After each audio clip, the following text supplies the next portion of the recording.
Good morning ma'am. আরে পায়েল, তুই তুই এই কোম্পানির ম্যানেজার? ম্যাম, আপনারা একে অপরকে চিনেন? আমরা ছোটবেলার বন্ধু, আমরা তো স্কুলে একসাথে যেতাম। যাও গিয়ে নিজের কাজ করো। বল তারপর। ওয়েট, শোন, তোর বন্ধু আমি বাইরে, অফিসের ভেতরে আমি তোর বস, আর তুই আমাকে বসই বলবি। পায়েল, তুই এত চিল্লাচ্ছিস কেন? কি তুই লাগিয়ে রেখেছিস? আপনি করে বল আমাকে। আর পায়েল কি? পায়েল ম্যাম বল।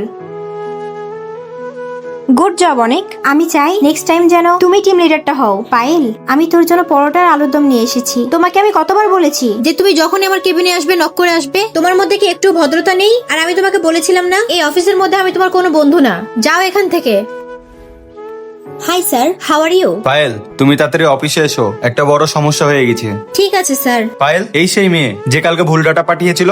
স্যার আমাকে ক্ষমা করে দিবেন, আমি না জেনে অনেক বড় ভুল করে ফেলেছি। তোমার সরিতে কোনো ভুল ঠিক হয়ে যাবে না। এখন দাঁড়িয়ে দাঁড়িয়ে আমার মুখ না দেখে যাও এখান থেকে। You are fire. ভিডিওটা ভালো লাগলে লাইক এন্ড সাবস্ক্রাইব করে দিবেন।